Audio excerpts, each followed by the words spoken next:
শোনো, এবারে আর দোকানের আনহাইজেনিক ফুচকা খেয়ে পেট খারাপ করতে হবে না, খুব সহজেই বাড়িতে বানাতে পারবে। নিয়ে নাও 1.5 কাপ সুজি, হাফ কাপের মতো আটা, 1 চিমটে খাবার সোডা, পরিমাণ মতো লবণ। পর সব কিছু ভালো করে মিশিয়ে নাও। তারপর জল দিয়ে ডোটাকে নরম নরম করে মাখাও। 15 মিনিটের জন্য ভেজা কাপড় দিয়ে ঢেকে রেখো। 15 মিনিট পর ডোটাকে হাতের তালুর সাহায্যে ভালো করে থাসো। হয়ে গেলে ডো থেকে বড় লেচি কেটে নাও।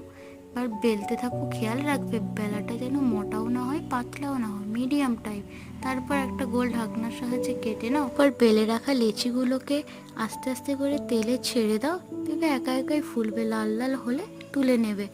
দেখবে দোকানের মতো ফুলবে আর মচমচেও তেমন হবে। একবারের আওয়াজটা শুনে নাও কতটা মচমচে হয়েছে। আর কি সুস্বাদু আলু মাখা, টক জল টক দই দিয়ে সবার সাথে বসে খাও আর এনজয় করো।